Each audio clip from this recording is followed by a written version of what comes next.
नमस्कार, सुबह सवेरे की खबरों में आप सभी का स्वागत है। मैं हूं आपके साथ रहनुमा। चलिए आज की अहम खबरों पर नजर डालते हैं। बिहार के पूर्व डिप्टी सीएम सुशील मोदी का 72 साल की उम्र में निधन हो गया है। आज पटना में उनका अंतिम संस्कार किया जाएगा। 72 साल के सुशील गले के कैंसर से पीड़ित थे। उन्होंने कैंसर की जानकारी 3 अप्रैल को सोशल मीडिया पर दी थी। प्रधानमंत्री नरेंद्र मोदी समेत कई बीजेपी नेताओं ने उनके निधन पर शोक जताया है। सुशील मोदी बिहार में 70 के दशक के जेपी आंदोलन से राजनीति में आए थे। इसके बाद आरएसएस से जुड़े रहे। उनकी छात्र राजनीति की शुरुआत 1971 में हुई थी। सुशील ने 1990 में पटना सेंट्रल में चुनाव लड़ा और विधानसभा पहुंचे। सुशील साल 2004 में भागलपुर लोकसभा क्षेत्र से चुनाव जीते थे। साल 2005 में उन्होंने संसद सदस्यता से इस्तीफा दिया और विधान परिषद के लिए निर्वाचित होकर डिप्टी सीएम बने। यहीं से नीतीश कुमार के साथ उनका सफर शुरू हुआ। 2005 से 2013 और 2017 से 2020 तक बिहार के डिप्टी सीएम और वित्त मंत्री रहे हैं। सुशील 2020 में राज्यसभा सांसद भी चुने गए थे। मुंबई में धूल भरी आंधी और बारिश ने तबाही मचा दी है। मुंबई के घाटकोपर इलाके में एक लोहे की होर्डिंग गिरने से अब तक 14 लोगों की मौत हो गई है। होर्डिंग पास के पेट्रोल पंप पर गिरा, जिसके नीचे करीब 90 लोग दब गए। 74 को रेस्क्यू कर निकाल लिया गया। बचाव का काम मंगलवार सुबह तक जारी रहा है। एनडीआरएफ ने बताया कि घायलों में से 14 की मौत हो गई है। बाकी घायलों का घाटकोपर के राजवाड़ी एवं जागेश्वरी के ट्रॉमा केयर सेंटर में इलाज चल रहा है। मौके पर पहुंचे मुख्यमंत्री एकनाथ शिंदे ने घटनाक्रम की उच्च स्तरीय जांच के आदेश दिए हैं। मुंबई पुलिस कमिश्नर को मुंबई में अवैध होर्डिंग के खिलाफ कार्रवाई के लिए भी कहा गया है। बीएमसी कमिश्नर भूषण गगरानी ने बताया कि ये दुर्घटना घाटकोपर पूर्व के छेड़ा नगर में पेट्रोल पंप के सामने हुई, जहां ये होर्डिंग तेज हवा के कारण पंप की साइड में ही गिर गया। बड़ी संख्या में लोग नीचे दब गए। मौके पर फायर ब्रिगेड के अलावा एनडीआरएफ की टीम भी बचाव के लिए पहुंची। बता दें, पेट्रोल पंप पर गिरा होर्डिंग अवैध था। इसकी बीएमसी से परमिशन नहीं ली गई थी। बीएमसी ने 13 मई यानी दुर्घटना वाले दिन ही सुबह होर्डिंग हटाने के निर्देश दिए थे। After receiving a call from BMC, we reach here and start our rescue operation. In that, total 88 persons we have recovered, in which 14 were declared dead by doctors and 31 are discharged by the hospital.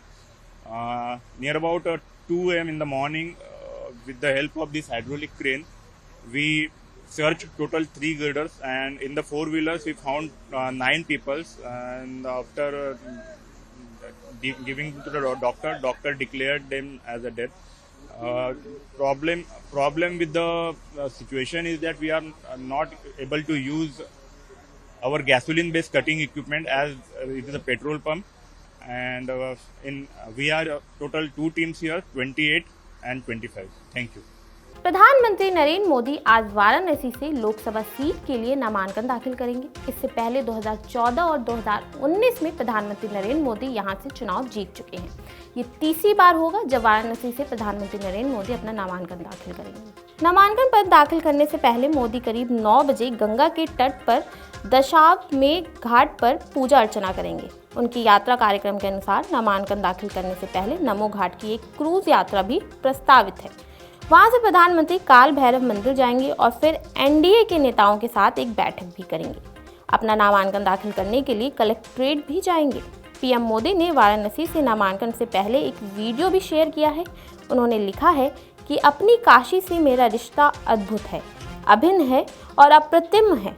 बस यही कह सकता हूँ कि इसे शब्दों में व्यक्त नहीं किया जा सकता। दिल्ली बीजेपी नेता अलविंदर सिंह लवली ने स्वाति मालीवाल मामले में आम आदमी पार्टी पर निशाना साधा है। उन्होंने कहा है कि अगर स्वाति मालीवाल के साथ ऐसा व्यवहार किया गया है तो ये काफी शर्मनाक और निंदनीय है। कि यदि ये घटना हुई है और स्वाति मालीवाल जी के साथ इस तरीके का व्यवहार हुआ है तो वो निंदनीय है, शर्मनाक है। और मैं समझता हूं कि उससे भी ज्यादा शर्मनाक ये है कि ये पहली मर्तबा नहीं है। पहले सीएस के साथ भी सीएम हाउस में यह हो चुका है। तो ये इस तरीके की घटनाओं की वहां पुनरावृत्ति होना वो किसी भी तरीके से अच्छा नहीं है। और उससे भी ज्यादा चिंता ये है कि जो 2 दिन पहले देश को 10 गारंटी दे रहे थे, अगर उनके अपने घर में इस बात की गारंटी नहीं है कि लोग सुरक्षित रहेंगे तो वो गारंटी कैसी थी।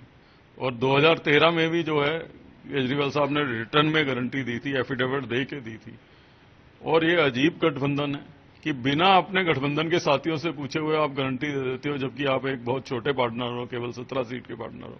तो दिल्ली और देश के लोगों को समझना पड़ेगा कि केवल और केवल कहने के लिए, लोगों को गुमराह करने के लिए अपनी बात रखी जाती है। जो देश को गारंटी देने की बात कर रहा था, आज उसके घर में गारंटी सुरक्षा की रहेगी कि नहीं, इस पे भी प्रश्न चिन्ह है। दिल्ली एनसीआर में अब गर्मी लोगों को परेशान करेगी। मौसम विभाग का कहना है कि इस हफ्ते तापमान उम्मीद से ज्यादा रहेगा। लू की संभावना तो नहीं है, लेकिन मौसम का मिजाज लू जैसा ही रहेगा। दिल्ली एनसीआर में कुछ दिनों की राहत के बाद एक बार फिर से गर्मी सताने लगी है। दिल्ली वालों के लिए ये हफ्ता उम्मीद से अधिक गर्म रहने की संभावना है। अधिकतम तापमान 44 डिग्री तक पहुंच सकता है। दिन की शुरुआत यानी सुबह भी 29 से 30 डिग्री के साथ होने के आसार हैं।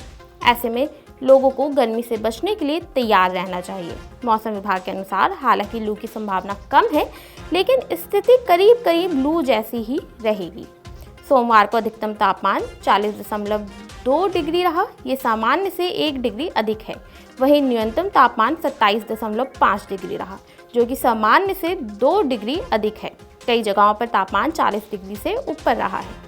मौसम विभाग के अनुसार मंगलवार को आसमान साफ रहेगा, तेज धूप खिलेगी। अधिकतम तापमान 41 और न्यूनतम 26 डिग्री रह सकता है। 15 मई से तेज गर्म हवाएं चलेंगी। इनकी गति 25 से 35 किलोमीटर प्रति घंटे रहेगी। तो ये थी आज की अहम खबरें, जिन पर हमारी दिन भर नजर बनी रहेगी। ऐसे ही खबरों से जुड़े रहने के लिए देखते रहिए पंजाब केसरी नवोदय टाइम्स।